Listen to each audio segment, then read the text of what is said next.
And this is Tom with the Father's Workshop Screen Printing, and we're back.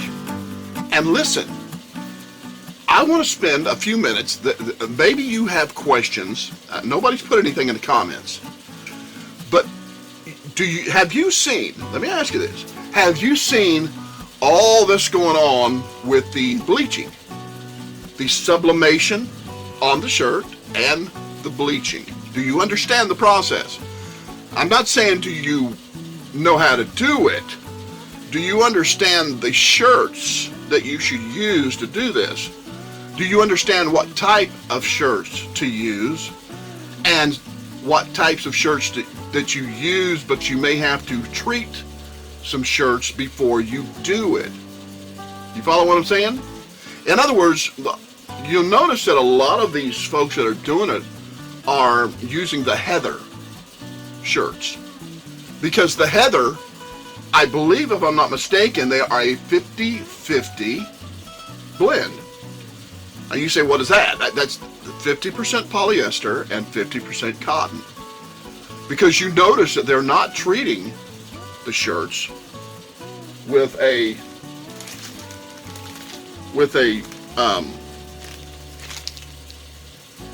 spray. They're not using a desizer, and as a matter of fact, dye press does not put that out anymore, from what I understand. Now they use the Poly T Plus. This is the dye press Poly T spray, and this is the dye press desizer. This was put in the white and gray shirts to take the sizing, to take the sizing out of the shirts. And the sizing, from what little bit I know about it, has to do with the keeping the threads from breaking during this process and manufacturing, I guess, and making up the material, and it keeps it from breaking. So therefore, that is in the material. Now, you take a shirt like this. You notice it's a gold shirt. All right. You say, does that have sizing in it? No, it doesn't, because the sizing was taken out when the color was put in. So it went through a process to where they dyed the shirts. Therefore, there is no sizing in the material, because all the sizing was in the material at the time I think it was being woven, and it kept the threads from breaking. Made it. I guess it made it stronger as they did it. Now, if I'm not right on that, somebody let me know. But I do know the sizing is put in there, and it was for breakage. I heard it was for to keep the threads from breaking, and I'm assuming that was in the process of being woven and put in. And then after it went through that process, I guess it went, I don't know how they do it. I haven't watched the videos on how they put the color into the material, but I'm sure the big rolls and all that stuff went through a process to have the sizing taken out, the color put in, and however all that works. And if I'm not right on that, forgive me, but I know this, that the sizing has to come out of the shirt. The sizing has to come out of the shirt in a way that the poly T, this poly resin can get on the threads and absorb into the threads, and therefore be ready for your sublimation ink. Now, do you understand how the sublimation ink works? It doesn't work like regular pen ink or regular other inks. It doesn't work like that. Sublimation ink works like this. The ink itself, when it is applied, it'll go on your paper, just off your printer. Just the ink will go on there. It'll go on the paper like just like anything else. But the ink in itself, for it to leave the paper to go into the material, has to work under heat. Now you say, oh, well, that just loosens it up, right? No, what happens is that ink, it breaks into a gas. When it breaks into that gas, it adheres to that material. So what you've got is you have your material that has been treated, is polyester. All right, the more polyester, the better the ink is going to adhere to. When it breaks into a gas and it goes into that material, the more polyester, the brighter and better adherence it's going to be. In other words, it's going to stick to it, and as it sticks to it, when it goes into the washing machine, it'll stay on there. It'll be like putting it on 100% polyester. And when you get that vibrant color that just kind of pops out at you, you like the way I do that? Pops out at you. When you got that, it grabs your attention because it's nice and it's pretty and the colors are just there. But if you don't, what happens when you wash it out, it doesn't pop out at you. It just kind of,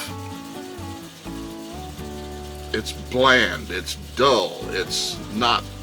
And if you're doing these shirts to sell to customers, listen to me. You got to let the customer know, because if the customers get the shirt and they throw it in the washing machine for the first wash, and next thing you know, they have a dull shirt, they're not going to be happy with your work, because you may have made it look really nice at the beginning, but once it's gone through the wash process, what's it going to look like? If you want a good looking shirt, make sure you got a shirt that either is 100% polyester, a 50-50 blend that has been treated with a polyresin to go in there, and if you're using white or gray shirts, you know that you have the sizing that's in the shirt that needs to be taken out, that you need to take that out or treat it, and so you can put your polyester resin in there and spray and get the shirt ready. Because if it's cotton, it has no poly, unless the shirt was made, unless the thread was made with polyester and cotton, or sometimes even a tri-blend. So you have to watch that, because these folks that are doing these bleach videos on these shirts with sublimation, they're using a 50-50. A lot of what I see is a 50-50 blend. And therefore, when you put the sublimation into that shirt, it doesn't really pop out until after it's bleached. But the bleach is not going to affect that ink, because that ink is not like the dye and everything that is in your shirts. It is a heat transferred from the ink to gas to into the shirt. It's just the way it works. And when it does that, it's on the shirt. So like I said, they're not using just 100% first, and to treat the shirt and get the polyester in there, the polyester resin, and then get the sublimation ink on there, and then do the bleaching. Because you want to treat the shirt first, get all that done, go into it. Unless you decide to bleach the shirt, then after bleaching the shirt and you get done, you wash, you get it, you got to put it in water to stop the bleaching process and get all that out of it, and then bring it back, and then maybe place your image on top of that. But then what do you got to do? You mostly probably need to go ahead and on that 50-50 blend, you've got all your bleaching done. Okay, so you got a shirt that's bleached with no photo on it. You go ahead and treat it with, Dye Press's Poly T Plus. Use that.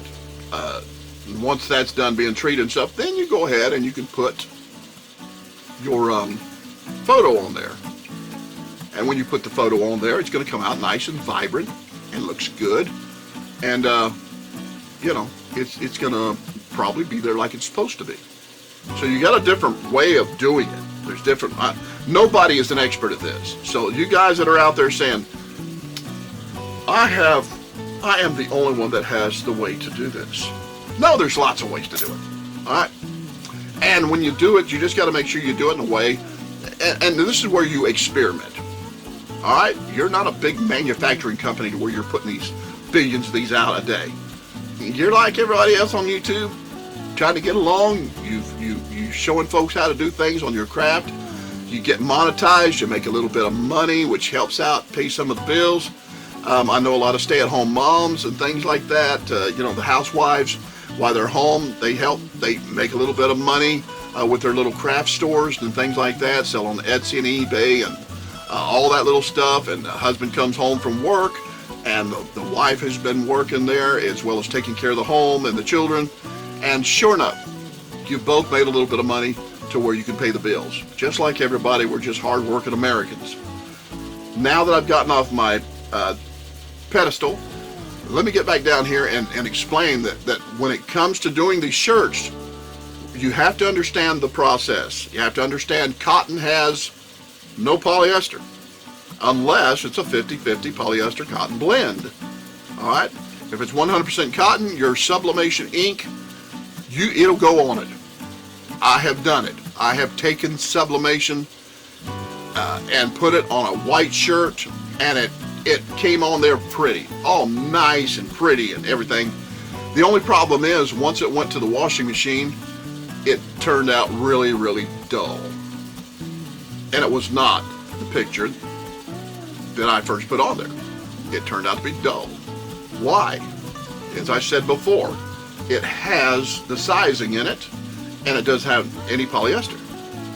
So when the sublimation ink turned into a gas and adhered to the materials, it just adhered to a cotton material that would not hold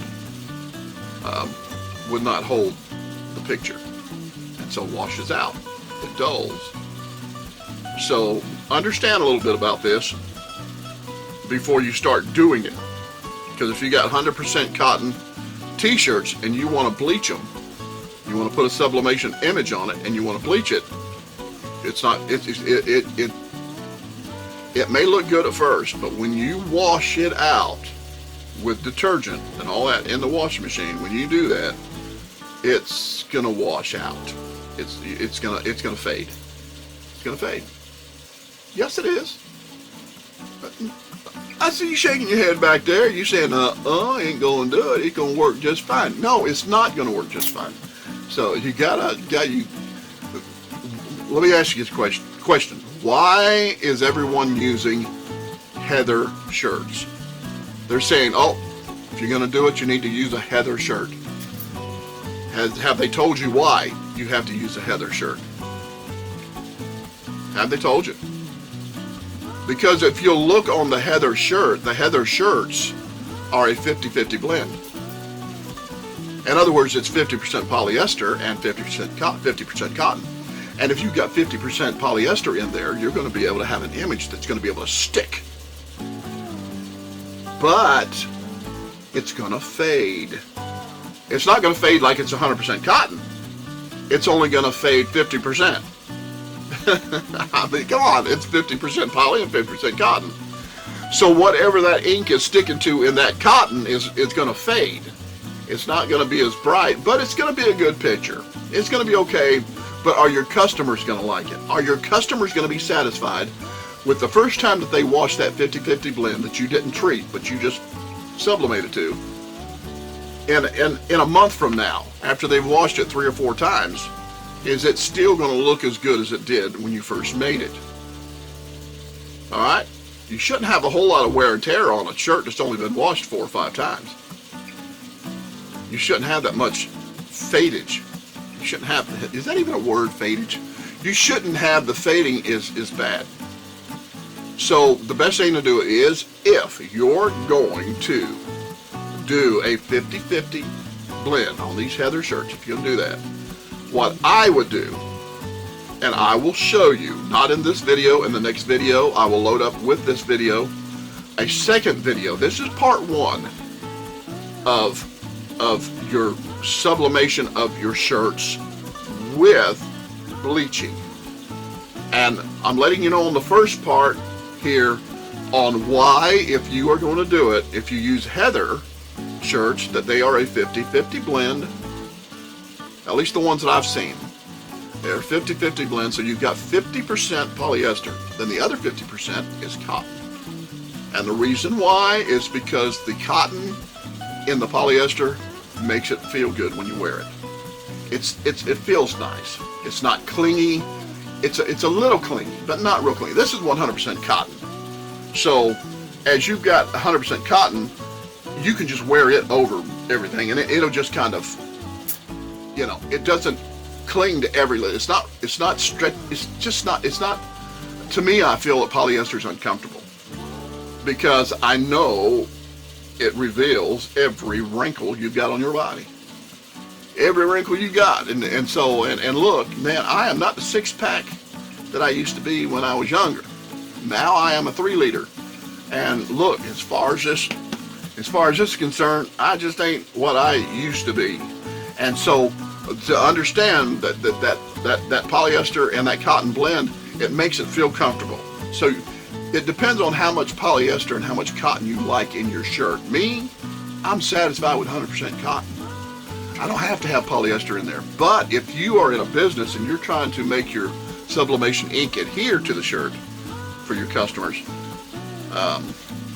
then more polyester works. But if your customer doesn't like a lot of polyester and they're more into a cotton blend, and you have to get your sublimation ink to adhere to a cotton blend, then you're going to have to do a little more work. It's one thing just to go ahead and print out the sublimation photo and heat press it onto the shirt, and then once you got that done, then you take it out there and you throw some bleach on it, and you know, you spray around there and bring out the colors of the sublimation ink, and all right, now it's done. All you gotta do is throw it in the water and stop the fading process, and you know, from the bleach and all that blah blah blah blah blah blah. And then you let it dry and you throw it in the dryer and you get everything nice and ready for the customer, and that's easy. But if your customer wants 100% cotton and likes that, then it's going to be a little more work. But then you've got to still consider, if you have a 50-50 blend, 50 polyester, 50 cotton, do you want to treat that shirt and have it to where that sublimation ink will stay vibrant and looking good longer?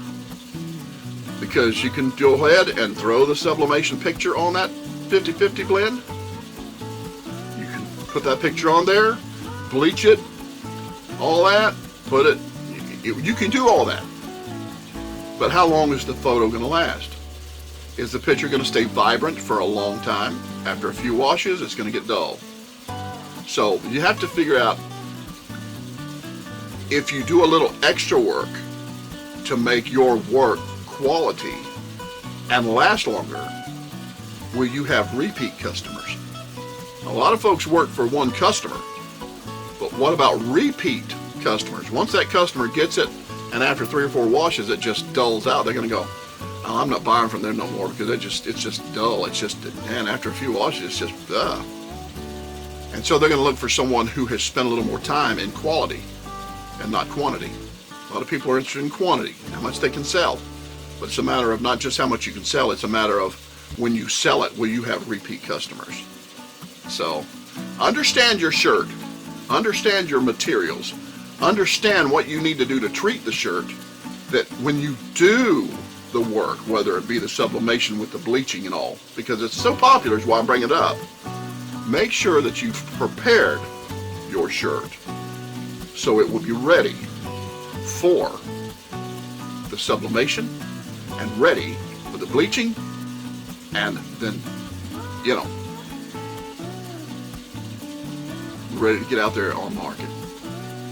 So that's what you need to watch for. I know some people will take, and as they do their bleaching and everything, they'll spray their bleach down with hydrogen peroxide. They say that is a neutralizer to stop. No, it's not. Oh, I know, boy, I just made some people mad there. That's a wives' tale. That's from what I have read on that. Hydrogen peroxide is one of the ingredients in a neutralizer, but it will not neutralize and stop the bleaching process on a bleaching shirt. It takes a little bit more chemicals than that to do that, but the hydrogen peroxide is one of the chemicals in there. but it has been known as a wise tale that it will either be you use hydrogen peroxide or you use vinegar. So look, if you're using vinegar and hydrogen peroxide on it to try to get the process of bleaching stopped, it ain't working. You're wasting your money. Best thing to do is, if you're going to do that, I would take a 5-gallon bucket of plain water out there with me, and on that 5-gallon bucket or a big old tub or something like that, and once it's done bleaching, once it's bleached its way, toss it over there in that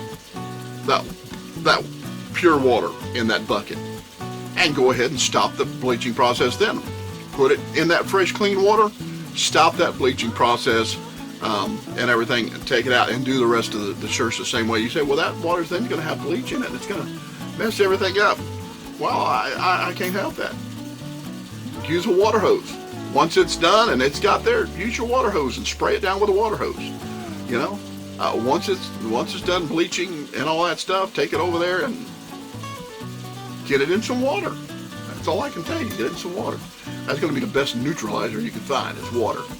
So, just sharing some tips with you. I know if you don't agree with what I said, I'm sorry. I'm letting you know what I've been studying on as far as making sure that the information that goes out is correct and as fact. So, because there's a lot of things we tend to believe that we picked up as we went along, and we heard from someone else, but we really never really checked it out to see if it was true or not. Sometimes we get so crazy thinking that, I've got something nobody else has got, I've not seen them say this, and then you go out and say something that, you know. So, anyways, I may not be perfect, and I may not always say the right thing, but I'm going to try to bring you the truth. So, this is Tom with the Father's Workshop Screen Printing, and the next video will be part 2. We are going to try this, and we're going to take a 100% cotton t-shirt, not a 50-50 blend, not a 50 poly and 50 cotton, 100% cotton, and we are going to treat that cotton shirt just like we would by putting the sublimation on it. We're going to do that. We're going to treat it. We're going to put the sublimation on it, and then once the sublimation is put on it, I'm going to take it and I will probably rinse it out and then put it in the dryer and let it dry. Once it's dried, then we're going to take the shirt and we're going to bleach it. Now we're going to bleach it. Now we know that everything we've done is right, but I'm going to put it in water and wash it, and then bring it out and do that to let you know that now we have washed it. So if that poly resin has washed out, well, then that picture is going to wash out too. But we're going to do that, and so when I put the bleach on it, that picture should come out nice and vibrant, nice and pretty. Of course, then again, I'm going to have to put it back in the water again to neutralize that bleach, to keep it from bleaching more, because we don't want to destroy the material. We give it to somebody, we don't want them putting it on, and all of a sudden it's like they had battery acid on the shirt before they got it, and all of a sudden it just starts falling apart. We want to make sure that when they get it, it's a nice, vibrant shirt. So now they're going to wash it, but you've already done it. You've already pre-washed it, and you know that it's holding the color, so the next time they wash it, it's going to hold the color. And by doing that, you know that by the way you treated it, that you did your best. So when your customer gets it, or you give it away as a birthday present, or you have it for yourself, you know that you gave your best on quality. So when you put it on your website or put it on Etsy or eBay or anywhere else, you can put made with care and quality. So that's why I always do this. I want you to know that I'm going to try to give you my best. So this is Tom, the Father's Workshop Screen Printing. This is part 1. Stay tuned for part 2. Lord bless. Bye.